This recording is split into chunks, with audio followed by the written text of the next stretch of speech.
שלום לכולם.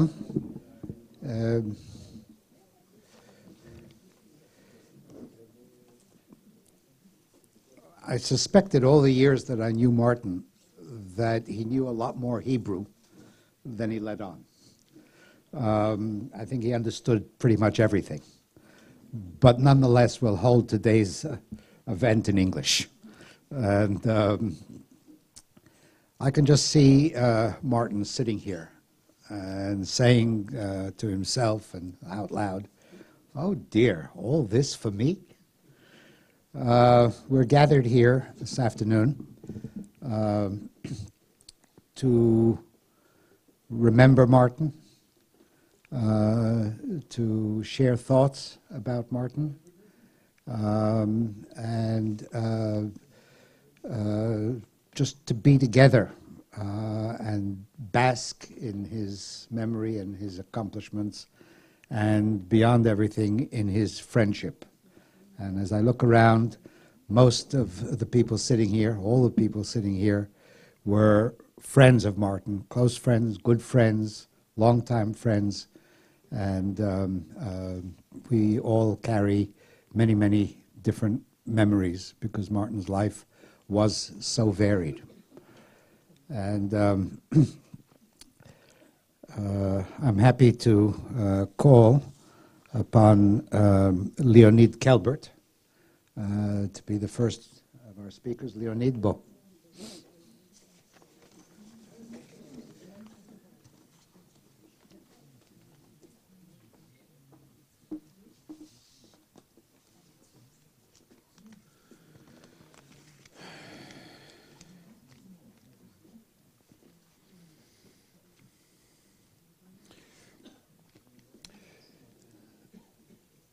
I have to say that Martin knew about us before we knew about Martin. We were born in the Soviet Union and knew nothing about Jewish history and about Martin Gilbert because he wasn't translated and wasn't popular and wasn't published in the Soviet Union.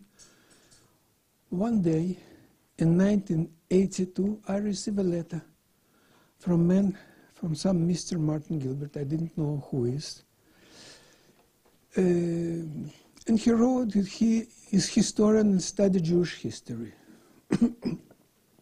That time I was just arrested for making underground Jewish theater together with another refugee for participation in underground Jewish life there. So I was arrogant enough, chutzpani enough, to write him back, "You study Jewish history and we are making Jewish history."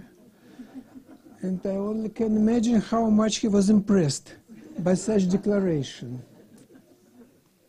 We continue our correspondence, and I paid attention that it was very strange correspondence. I wrote him, let's say, one letter in 2 or 3 months, and he me. But every week I received 4 or 3 or 5 postcards from him.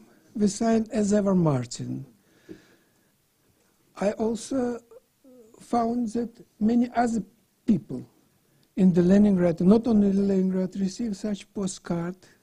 Later I understand that it was kind of he did it for our safety, just to let our Soviet authority to know that people on the West know that we're in danger and the situation is under control. Situation is was monitoring. When finally we came to Israel, he met us in the airport, and our 2-year-old daughter fell asleep in his hands. Next day he was the first guide on my tour in Jerusalem. And since that began our, I dare to say now, friendship close with Martin, with his family, with his children. Were presented on the bar mitzvah. Remember, Josh? On the Caspi Street. Until now, it's difficult for me to understand how can a person of such scale, so much devoted to the great project in the history of the 20th century, and probably he was the greatest historian of the 20th century, when he wrote in his monumental collection of the book on biography of Churchill and the history of the 20th century in many aspects. At the same time, we could find a time, a strength and devotion to participate in the struggle for the Soviet Jewry in many aspects, on any place from the United Nations, where he applied to the Human Rights Committee of the United Nations, till the Israeli television, when once it was broadcast, when he invited some officials who were appointed to participate in the struggle for the Soviet Jewry, and in the live broadcast he put $1,000 to the table and said, the first one who give me the 5 names of refugees who were arrested in the last time will receive this $1,000. Nobody receives this money. Excuse me.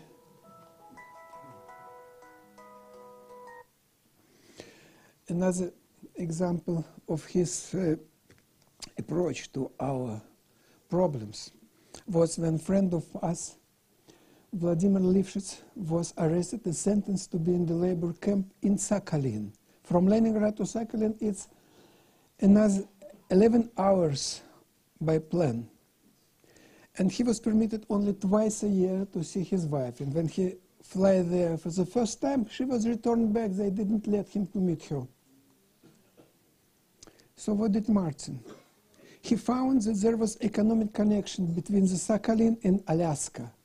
So apply to the governor of Alaska to say that friend of his is in the camp on the other side of the Bering, and ask him to monitor the situation. That's why Lifshitz returned after 2 years of sentence in the camp, much more healthy than it could be without Martin. It was an example of his activity.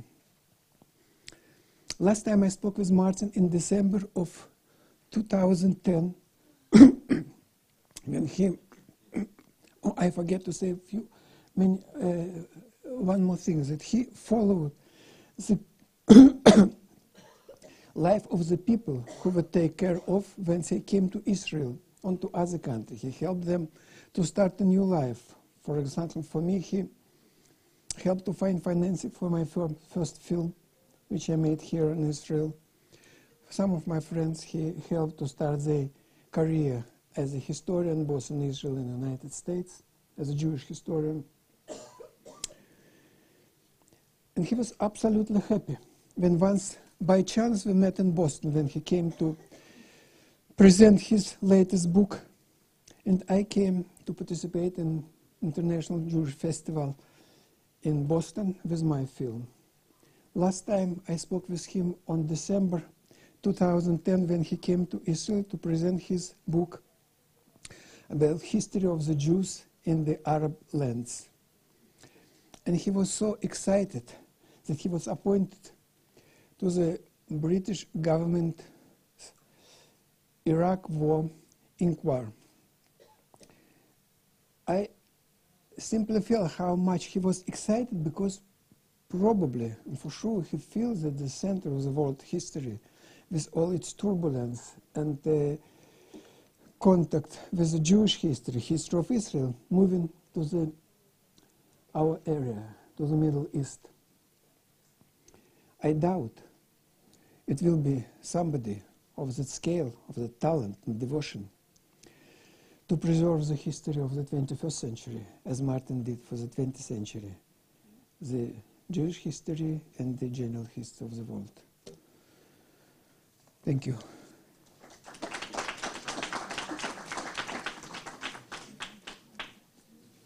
Thank you, Leonid. Martin, as you know, lived and loved two cities, Jerusalem and London. And in Jerusalem, he had many, many close friends, and one of them, Clinton Bailey, will speak now. Thank you. I owe you a thanks of gratitude because you introduced me to Martin, you and Dorothy. So thank you. Belatedly, thank you. In any case, 10 minutes is hardly sufficient to speak about our friend Martin. Even 10 hours wouldn't be enough, I think. So Martin, of course, whoever knew him knew that he was bigger than life. The energy, just think of 88 books. The interest, the patience, 30 years on the Churchill project, his love of life, people, and history. All of these things and his ability to put it all together in a very clear way is something very, very exceptional as human beings go. So we're all, everyone who has known him is really grateful to have had that opportunity. Now, I would like to mention just three aspects that occur to me, though perhaps the hallmarks of Martin's virtues and his life. The first is Martin as an historian. Naturally, the 6 volumes of Churchill, the 6 official histories and biographies of Winston Churchill were done by him with the help of the dedicated help of Susie at the time. And he did 6 of the 8 volumes, which from now on will be the basic reference for anybody who has anything to do with Churchill. And another 8 complementary volumes, so altogether something like 14 volumes. Took him 30 years. And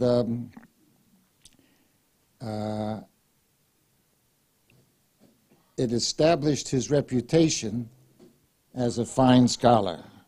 And if I can quote from just one of his reviewers, it said that his reputation is obvious from his meticulous scholarship and his clear and objective presentation of complex events.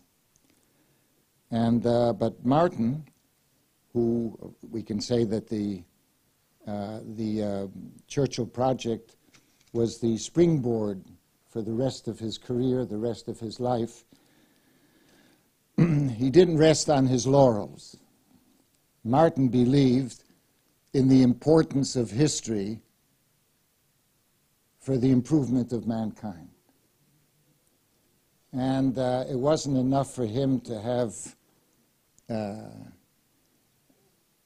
15 volumes that very few people will see, except scholars. And so he spent the rest of his life, or even while he was working on the official biography, he also wrote voluminously. And on Churchill himself, he wrote 15 other books, volumes, which explain Churchill and his various activities, even Churchill and the Americans, Churchill and the Jews, and many other facets that people just would not know about if Martin hadn't written these readable volumes about these subjects. So, and then in addition to that, he had 3 huge volumes on the 20th century, including the First and the Second Wars. and 20 some 20 atlas books, books of maps, because he understood that one can understand he understood that one can appreciate history best by looking at maps, first of all, to know what went on. And it wasn't just, these books were not just for bar mitzvah presents that one gave to people, but they were useful for everyone. And I recall the recent Indian ambassador to Israel telling me on his own volition that he said, you know, I found it so hard to understand what's going on here. He said, between us and the Arabs, until I saw Martin Gilbert's Atlas of the Arab-Israeli Conflict.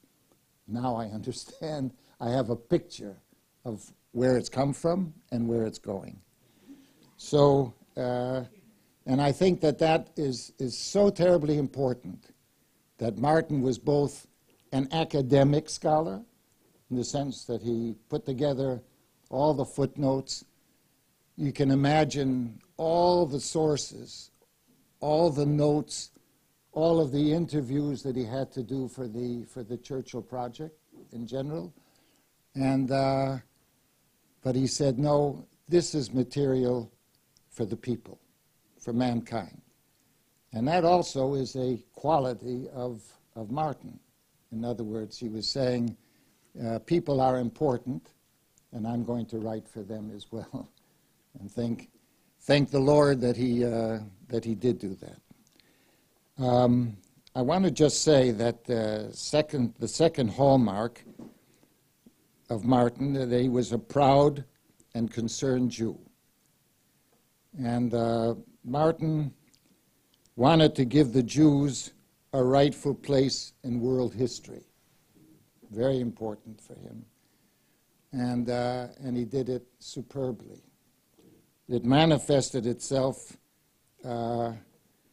in two different ways, maybe three, because we've just heard from Leonid the third way, which I'll get back to. His identification with the horror of the Holocaust led him to write 15 books about it. And in his detailed volume on the Second World War, together with all of the battles and the conferences and everything else, almost every day he injected an occasion of Jews being deported and executed, whatever information he had. So it wasn't just a footnote of history.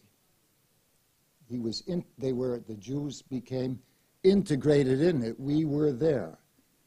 And in the other books he's written about the Holocaust, we see that he gave a voice to all the people that were involved in it in one way or another.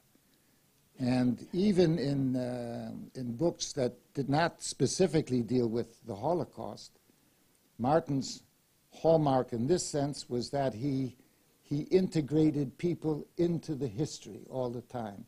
Take the Second World War, for example, his book on the Second World War. He quotes poets who were in certain situations and wrote poems, not just famous ones like Victor Sassoon, but many that almost no one has heard of. But Martin found the material and he integrated it. And I think showing that history has a human side to it, people, after all, was very important to all of us. Secondly, Martin was very, very concerned and was a very, very concerned Zionist and an active Zionist. And he believed in the virtues of Israel as a state. He wrote 9 books on various aspects of Israel. Just imagine the scope and the energy and the thought and the brilliance that allowed him to bring together all of the information needed for all these various subjects and all these various books. And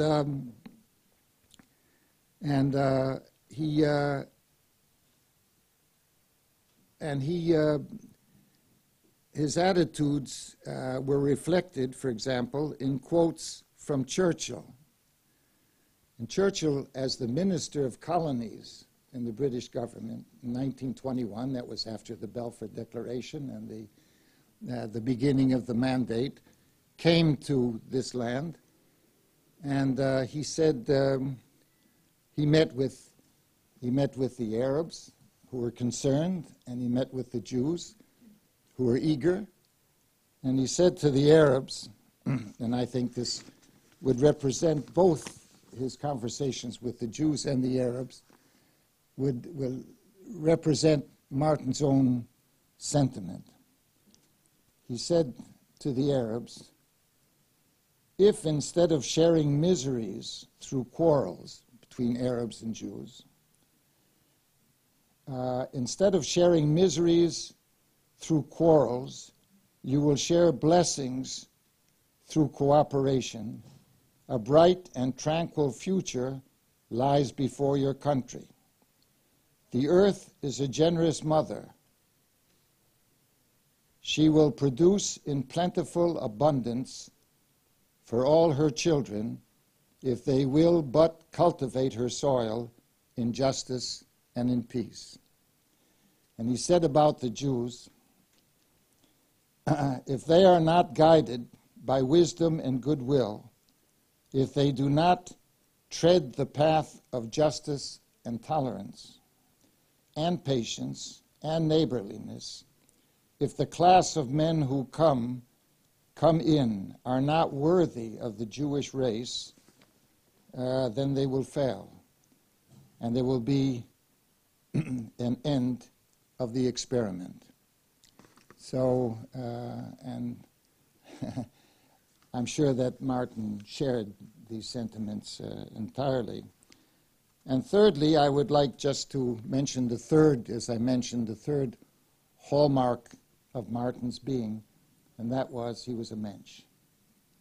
And nobody can talk about, or anyone who has known Martin knows that if there's such a thing as a mensch, the Jewish word for a good person, the generous person, it was Martin. And it manifested itself, as we heard from Leonid, on the many trips he took to Russia, and not just the trips he took in order to make their lives a bit more comfortable and a bit better, as we heard about the man who was evicted or exiled to the eastern Russia, but also he brought them things, and I remember his asking me all the time to send. He'd give me a few names of people who were interested, say, in anthropology and these various things that I also deal with. He said, send them off-prints of your articles or a book so that they don't feel isolated even though they've been dismissed from their jobs and their professions. I mean, just to think that he would go that deeply into it. It was on his interest was always on several levels. And of course, when he went to Russia, he was eventually picked up he was identified as a dangerous character, and so every time he came there, he was tailed by a certain KGB agent. And after a while, they got to know each other. And I'm sure that Martin knew entirely how to ingratiate him and bring him closer. In any case, after Glasnost, Martin took his first trip and it was it was known that he was taking his first trip to Russia. So the agent from the KGB contacted him and said, listen, things have changed, but I would love to meet you and talk to you. So Martin said, well, come to the hotel and we'll have coffee. So the fellow came to the hotel, and they ordered, he said, what would you like? He said, coffee. And so, fine. So the Russian said, how much is coffee? And the waiter said, $10 a cup. And the agent said, young man, we're in Russia now. We talk rubles. He said, that's fine, but if you want coffee, talk dollars. It costs $10 a cup. And that, even the fact that that would make an impression on Martin, that he would pass on to his friends and all, meant just what a keen mind and observer of life and of people he was. And that was, we can say the same about his personal friends. And whoever needed him, whether in Russia or in any situation, he was always accessible. And he was always patient. And he was always thoughtful. So that we could all approach him if there was any particular reason for it, I mean, reason of our own for it. And I remember, and he always kept us in mind. He kept his friends in mind.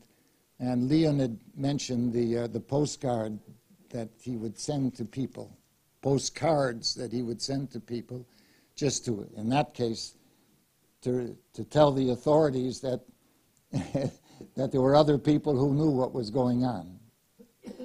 And but just as friends, I can remember once he was, I think in the 1988 or so, or 1985, he was flying someplace. I think he was flying to Vienna, and he sent me a postcard saying, the piece you wrote in the New York Times is now at the top of the editorial page in the Herald Tribune today, and I see everybody reading it. And I read it, you know, and it was good and all that type of thing. But he wouldn't just read it and say, gee, this is nice. He would send me a card to say that. And even once, he was flying from Toronto to Dallas in the context of Jewish book weeks, and the plane took him over Buffalo, where I'm from. And so he said, I am now 35,000 feet above Buffalo. It looks okay. And I wanted to say to him, from 35,000 feet, it is okay. In any case, Martin was a good friend. And he will be missed by all his friends and his family. And he was taken from us too soon. But we are all grateful for the privilege of having known such a person. May his soul be safe.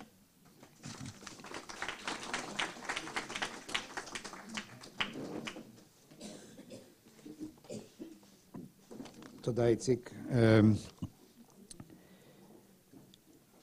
Martin's sister, Margaret, has written something, and I call on Martin's cousin, Sylvia Kovler, who lives here, not in the kibbutz, but in the country, to come and read it. First of all, may I say that I also received postcards, including one that said, I have just come out of the Oval Office, which impressed me. And my family have very fond memories of Martin. He used to come to us quite often on a Friday night, and we enjoyed having his company for supper.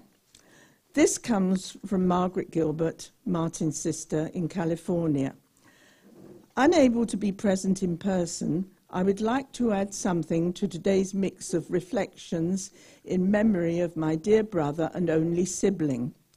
First, I say something about our family. Among her many other virtues, our mother, Miriam, was responsible and meticulous, traits that are so well expressed in Martin's work. Our father, Peter, was sociable and enthusiastic, as was Martin. He was also passionate about history and politics, and he and Martin often engaged in animated discussions of the contemporary political scene. When he was still a small boy, Martin was sent with his Aunt Sarah and her children to Canada in the hope that he would escape a possible Nazi invasion. My mother wanted to go with him, but she was unable to obtain a work permit which would allow her to do so. While he was away, I was born. I was, I think, 2 years old when he came back from Canada and found this cuckoo in the nest, as I must have seemed. Martin and I were similar in many deep ways, and I think we both realized this. We talked easily, with immediate understanding of where each of us was coming from, and we had a lot of fun. I remember once when I was still a child, we had a competition as to who could make the other laugh the most. Martin offered emotional support to me on many occasions, including the difficult period after our mother died in the year 2000. I had taken leave from my position in the United States so as to help care for her in her London home. As Martin and I went through the various necessary steps together, I was struck by him saying, "We are orphans now." In his last 3 years, Martin suffered and endured significant disability and many setbacks. He did so with great courage and grace. Our relationship, our siblinghood, was only deepened then, in the many times I saw him during those years. Martin had always loved music, and we both enjoyed singing. We sang together on almost every one of my visits, the songs ranging from the very British Land of Hope and Glory and Ein Keller Heinu. It was not easy for Martin to say what he wanted then, but he made it clear at one point that I should sing in a less high voice so that he could more easily join in. Then join in he did. None of us knows when we will leave this earth, but let us all do what we can, as Martin most definitely did, for our lives to be a blessing to many. A favourite word of praise of Martin's was special. He himself was special indeed. Thank you.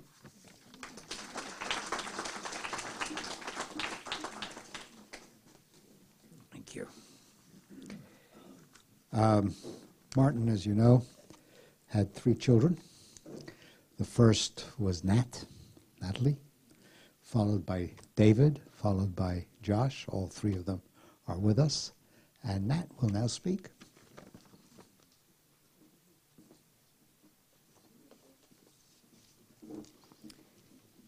Welcome. Thank you, everybody, for being here. I'd like to give a little impression of what it was like to grow up as Martin's daughter and the huge influence that he had on me over my life. Shortly after I was born, Dad became the official biographer of Winston Churchill, and we moved to the Map House in Oxford, appropriately named, and some of you will have visited us there. In the upstairs room, Dad had a very long wooden desk. It stretched right across the room. And as a child, I used to sit beside him at his desk, at this desk. And if he was drawing maps, I would draw maps.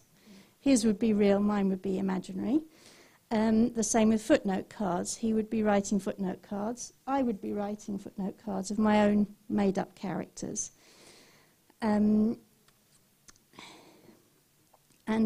Dad used to tell me stories. He used to make up stories.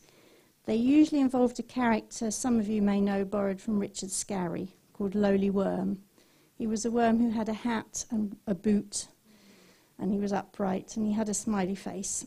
Anyway, he was sort of adopted by us. And we also added another character. He was lowly worm, we added Uncle Hiley. And Dad used to tell stories about them. And what often happened would they would accidentally slip into our suitcase just before we were going away. And they'd end up coming with us wherever we went. And when they got there, they'd sometimes find a long-lost worm relative living in the garden of our destination. And the footnote cards that I made also involved worms. There was Winston Churchill worm, Clementine Churchill worm, and so on. Later I wrote histories and drew maps of imaginary places. Dad was always very encouraging. And from a young age I understood the importance of history and maps. After all, Dad was living and breathing these every day.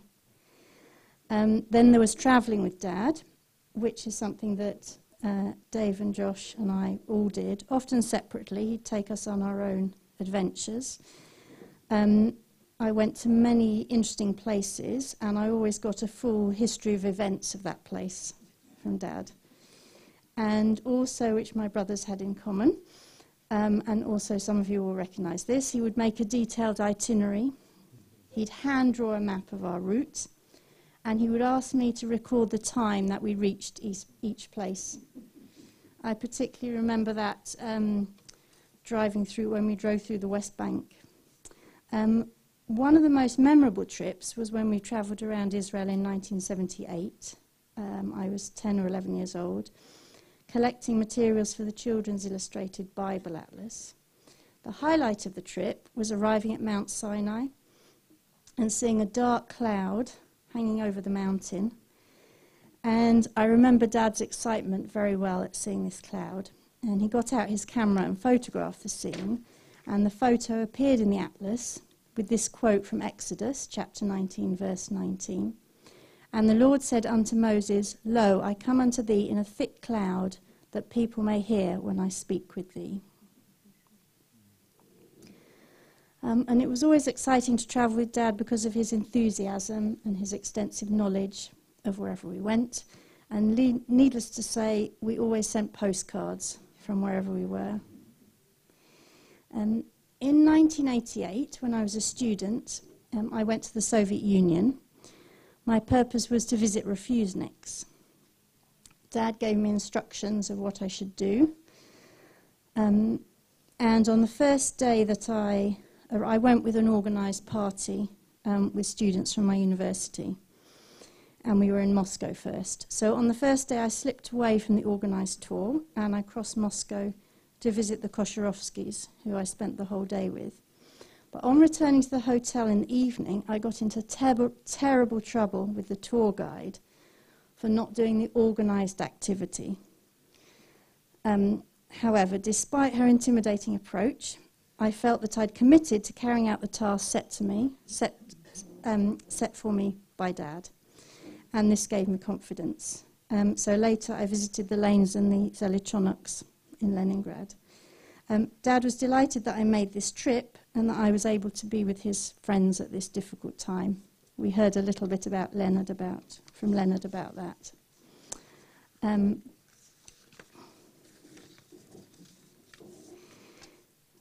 Dad gave me a real thirst for knowledge, but not just for its own sake. He taught me that being well informed about events that had happened, and by understanding these events in context, we were better equipped to make responsible choices in the present.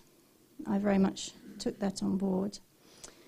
And more recently, in the last 10 years, I undertook the task of cataloguing Dad's vast library of books, entering each book on a database. There were over 15,000 books, an unusually large private library, but then that's what Dad was about, books. And it also gave me a chance to see and spend time with Dad regularly. I'm glad that I did that, and I know he valued the time too.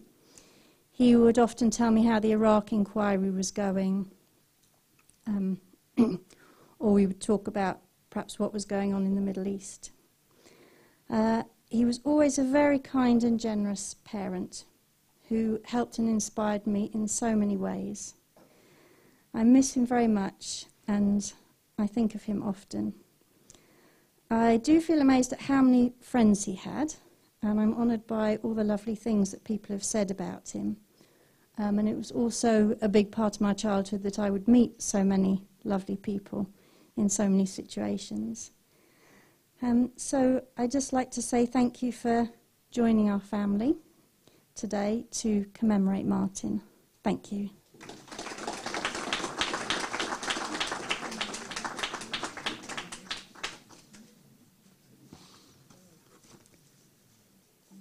Thank you. Not easy to follow Nat, but Not as hard as following Martin. not as far as that's true. Taffy Sassoon, good friend, started life in London and ended in Jerusalem. Did not start life in London. Well, via London. I started my life with Martin in London.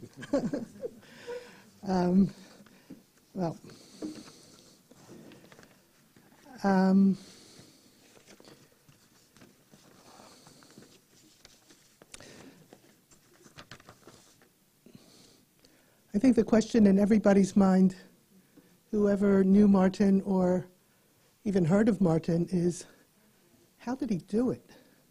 How did he produce 88 books? If you think about the years of his adult life, that breaks down into 2 or even 3 books per year. His very dear friend who inspired him to write about the Holocaust, Rabbi Hugo Gryn, used to say that Martin wrote books faster than people could read them. And I think many of us can attest to that. So I thought I would try to shed a little bit of light on how he did it.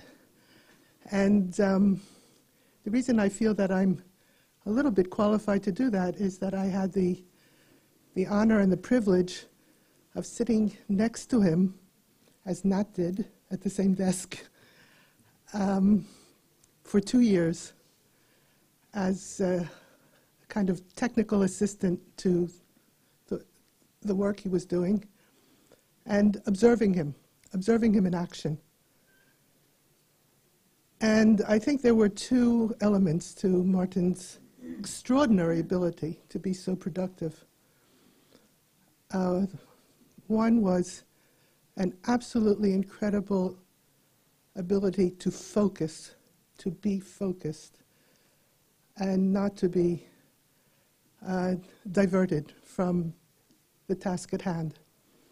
In those days, I'm talking about 1979 to 1980, Martin was still writing all of his books with a fountain pen. He was one of the last people to be converted to word processors. It took a lot of work on Susie's part to bring him over to the new technology. But when I was sitting next to him, everything was with a fountain pen. So I would see him just write steadily, with hardly even pausing to think about what he was going to say next. If he left the desk, which he did very rarely, he would put the fountain pen down. He would go to wherever he was going, come back, pick up the pen, and immediately start writing. He didn't even seem to need to reread the last sentence that he had written. He knew what he had written. He knew what he was going to say next, and it just flowed. It flowed out of this fountain pen. It would be interesting to try to calculate how many bottles of ink he consumed. But this always amazed me, how he just picked up the pen and continued to write. The other element, I think, of his ability to be so incredibly focused was that he could multitask in a, to me, very impressive way. Nat mentioned the map house, and I'm sure many of you did visit the map house. It had a very unusual layout. It was a single-story structure But over one end of it was this long room that was, half of which was the sitting room area and half of which was Martin's workspace. The sitting room area had 3 walls around it. There was no dividing wall between the sitting room area and the workspace. But the workspace had only 2 walls around it. And along the 3 sides of the workspace was a desktop that must have been about 20 meters long. And it was piled with stacks of documents in chronological order that Martin was using to write the Churchill biography. There was a stack for each day of Churchill's life. And this was just for the period that Martin was working on at the time that I was there, which was the Second World War period. And within each stack, the papers were organized whenever possible, hour by hour, so that Martin could track Churchill's life hour by hour, day by day. And he had a very unique technique for doing this. So almost 20 meters of tabletop were occupied by these stacks on pale green paper. Josh is nodding, he remembers all of this. And, but there were 3 spaces that were not occupied by these stacks. The space where Martin sat, the space where I sat next to him, and at right angles to us, the space for Susie. And the part of the desktop where Martin and I sat was open to the rest of the house. And it was a busy household. David had just been born. He had a nanny. There were various people coming and going. There was a secretary who had a downstairs office. There was a lot of noise and activity going on. Now, you would think that Martin's technique would be to just screen it out, not hear any of it, just put everything on mute. But that was not what he did. Martin heard everything that was going on in the house. And he paid attention to everything that was going on in the house. And if Susie was having a telephone conversation with a friend or placing an order with the greengrocer or the butcher, Martin was listening as he was writing. And how did I know he was listening? Because he sometimes interjected. He had something to say, something to contribute, something to disagree with, whatever. It was a kind of a stereophonic brain in action, which to me was extraordinary. And I think that were it not for these abilities, it's very unlikely that Martin or anybody could produce 88 books.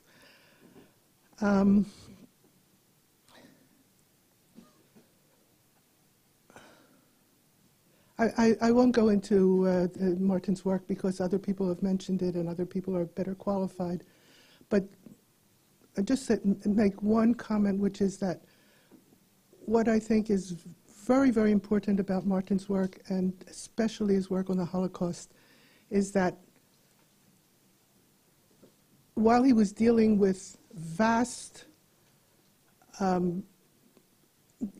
weighty historical events, he never lost sight of the individuals who were caught up in these events or involved in these events. And it was very, very important to him to document wherever possible the individual people, especially those whose memories otherwise would have totally disappeared from history. And the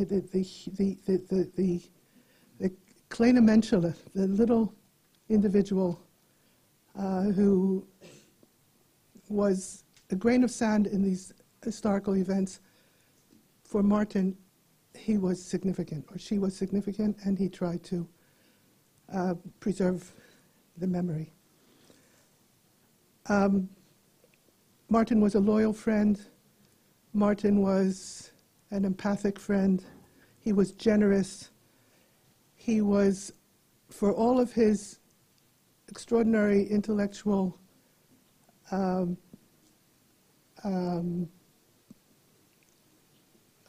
achievements and stature, he was not a snob. He was the last person in the world who would be snobbish. Every person was someone who deserved Martin's attention and who Martin saw as deserving dignity, as having dignity. And Martin was very, very, very curious. He was curious about everything. And I'll just end with a little anecdote that Martin was on a flight from Israel or to Israel, I don't remember which, and standing in the aisle next to him on the plane were two ultra-Orthodox Hasidim arguing with each other in Yiddish. And Martin was desperate to know what they were arguing about. And it just happened that my mother was sitting behind him. My mother, who is now resting near Martin in the same cemetery. And Martin correctly surmised that she knew Yiddish. And he asked her to translate this argument that was going on. He just wanted to know everything about everything. And it was a great honor and a great privilege to know Martin, to work for Martin, help him a little bit in these, in his magnificent contribution to history and especially to Jewish history, and to have been his friend. So I hope that he will rest in peace.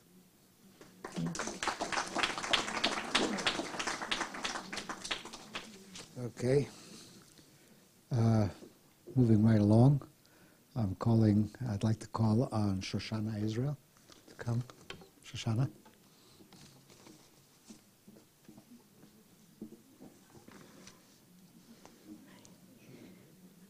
To many people, Martin was this incredible historian, inspiration, and a teacher really to the masses. To my sister, Mirit, and I, he was stepdad, with all that entailed. Friday night dinners, holidays, giving advice, traveling together. When we both decided to backpack in Europe, he spent hours ensuring that our trips were well organized and that we knew the best train route and train time at each destination. Planning these trips with him were part of our favorite memories. Martin always paid great attention to detail. I'll never forget how, in sitting to enjoy a meal at the King David Hotel, he would take out a red pen and edit the typos on their fancy menus. So even as a stepfather, he took the opportunity to embarrass us. I'll never see a typo without fondly missing Martin.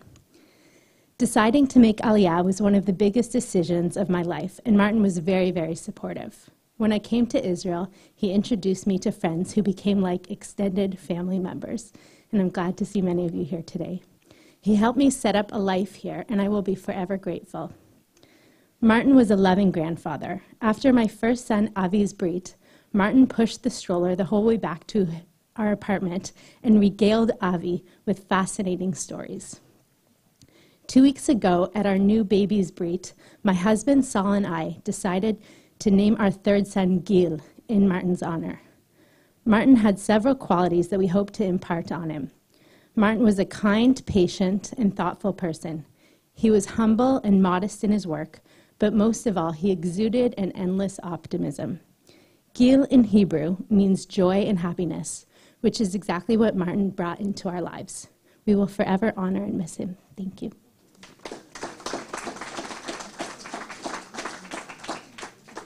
Thanks, Shoshana, and Mazal Tov.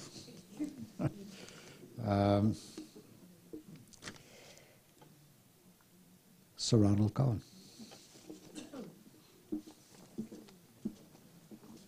You know, just tell you this, that when Martin died and his death was reported in the Hebrew press referred to him as Sir Martin Gilbert, the Minister Martin Gilbert.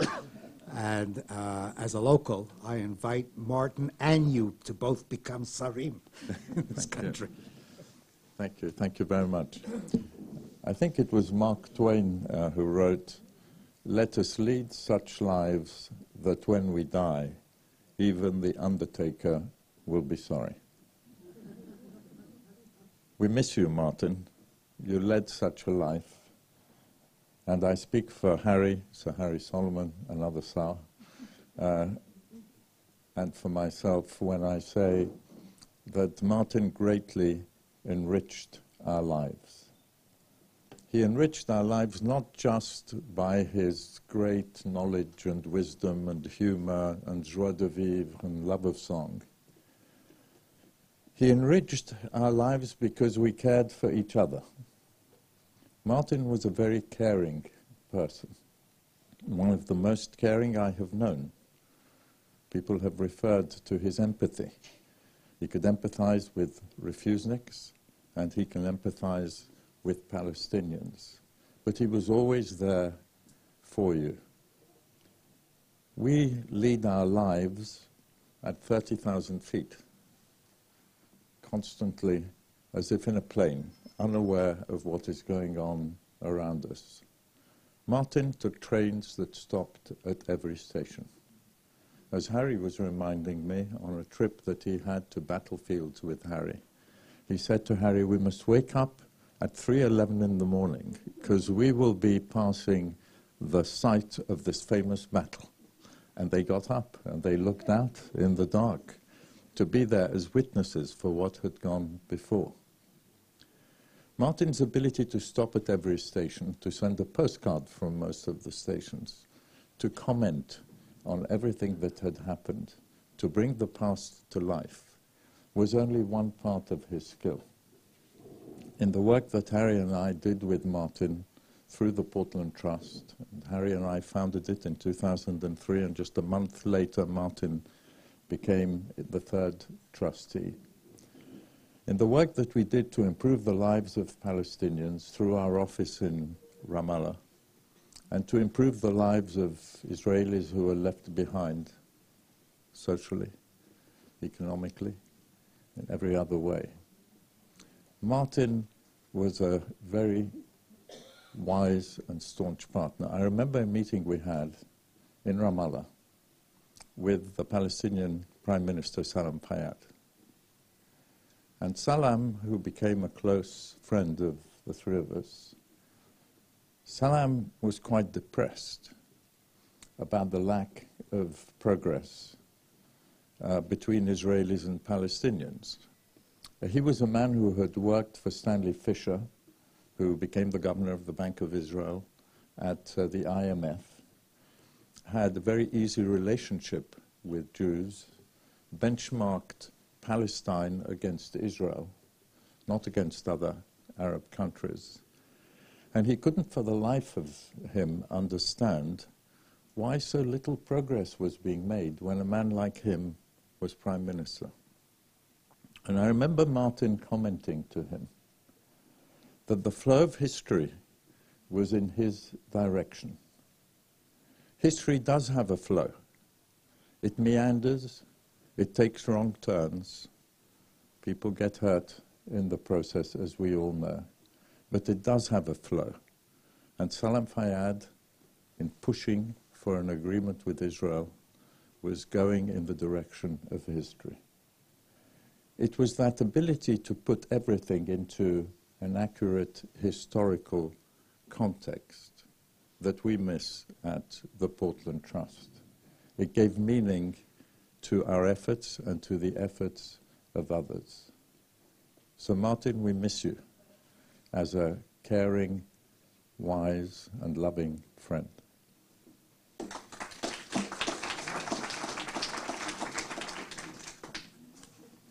Misha Bezer, please. Misha, look.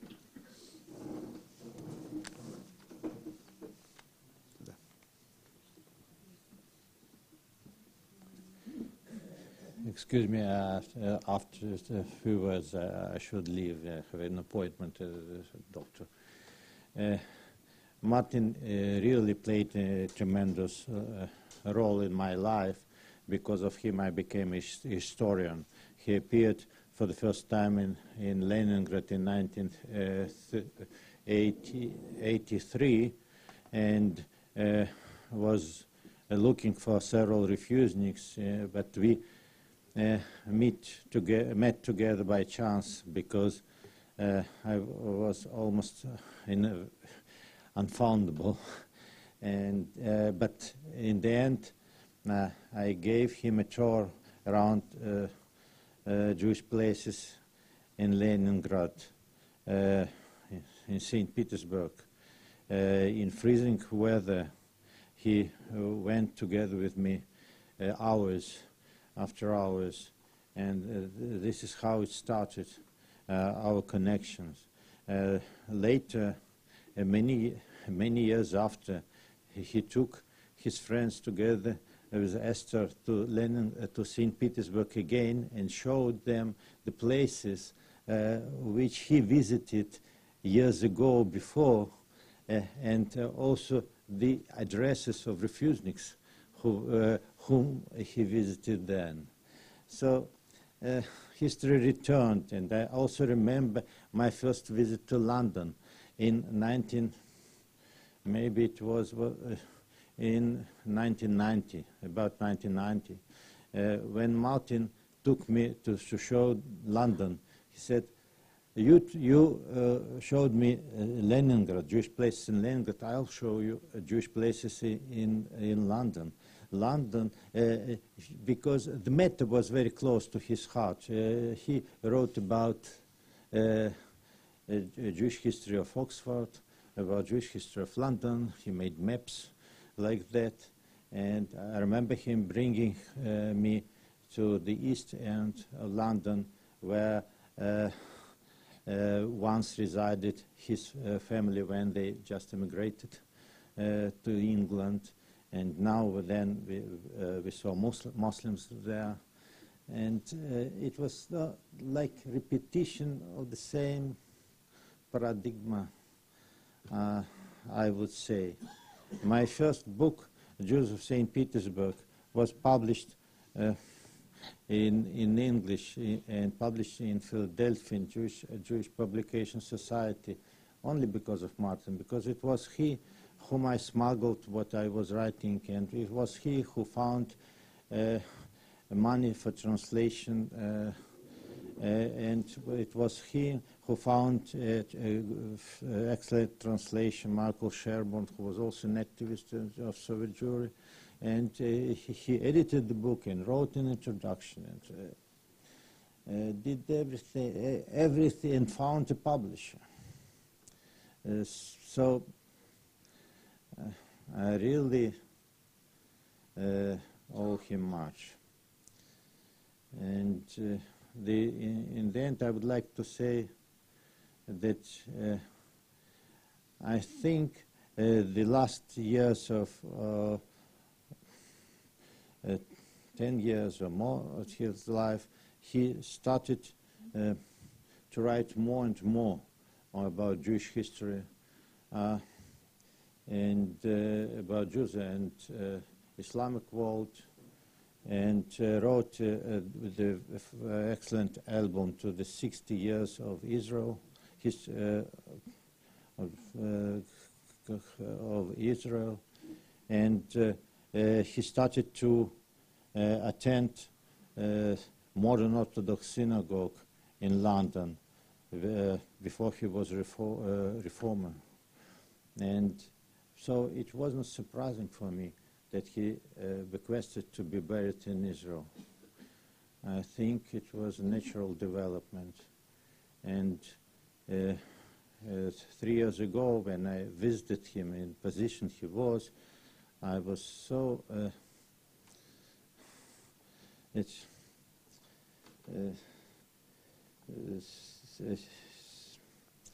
was terrible to see such an energetic, always active person and unable to continue. I'll never forget it. Thank you. Okay. Martin befriended throughout his life people of in all aspects and levels of society, amongst them prime ministers, presidents, and as Sir Ronald said, Salam Fayyad. One of his close associates in this country was Shimon Peres, who he knew for a great many years, because Shimon Peres knows everybody for a great many years. And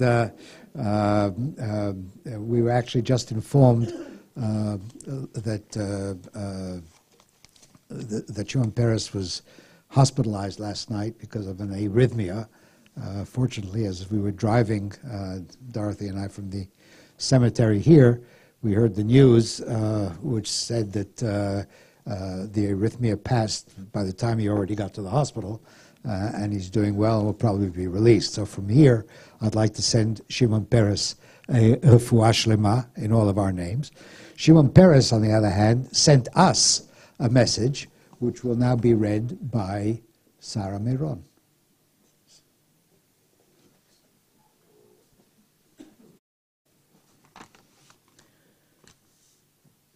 Okay, I'm not Shimon Peres, but these are his words. From Shimon Peres, the 9th President of the State of Israel. In memoriam of Sir Martin Gilbert, written this month, of course, by His Excellency Shimon Peres. To engage oneself with details, to witness, and to have non-judgmental portrayal is to be a true historian, and this is what Sir Martin Gilbert was to the world. Through his meticulous scholarship, masses became educated. From Churchill to world wars and chronicling Jewish and Israeli history, Gilbert immersed himself in his work, enabling us to join his journey through history. His encyclopedic memory and his investment in the overall picture, as well as its many details, presented us history as a lesson for the future. Gilbert opened many doors of knowledge and wisdom to offer us a better understanding of great leaders, and above all, the unmatched leadership of Churchill, so we could understand the depth of courage, truth, and hope. It is said that memory is the greatest guardian of our freedom.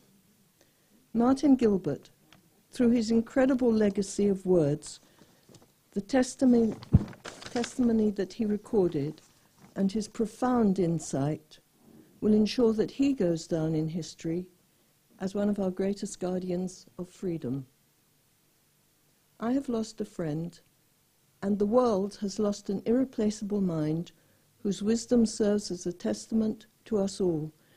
May his memory be a blessing. Signed, Shimon Peres.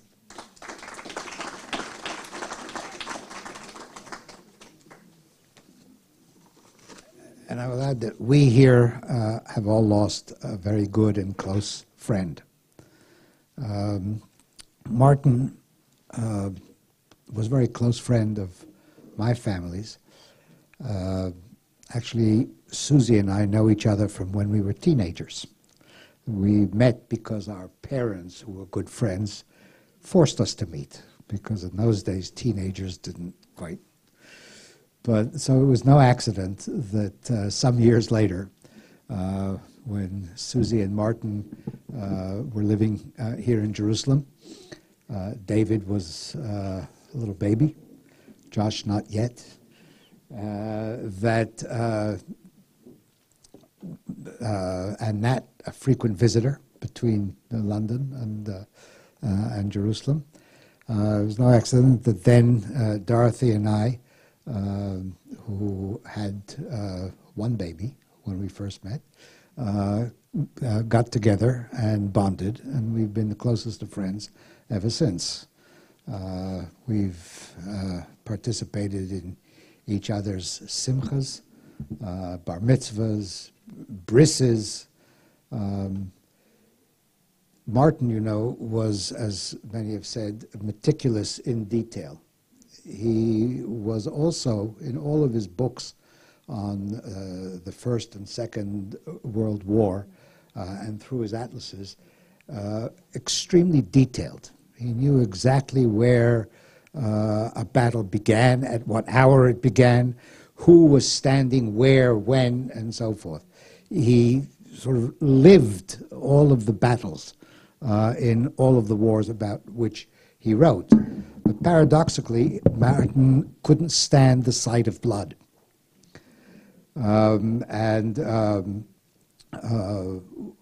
In fact, when Josh was born, it was Martin who fainted while Susie was busy giving birth when he first saw the blood. When Dorothy and I asked Martin to participate in our son Mishy's bris, his response was to go to the very, very back of the room. But the detail that Martin applied in his work, he applied to everything, as Nat and Shoshana both said, when he would draw sketches of trains. But it wasn't enough that he drew maps and told you which train left at 3:11 and arrived where you wanted to arrive at 4:10. But he would also tell you that along the way there was going to be a stop, and it is a 6.5-minute stop, which gives you just enough time to run down the track to such and such a coffee house, but don't buy that croissant, buy the other croissant, because it's much better. All right? Martin also loved food.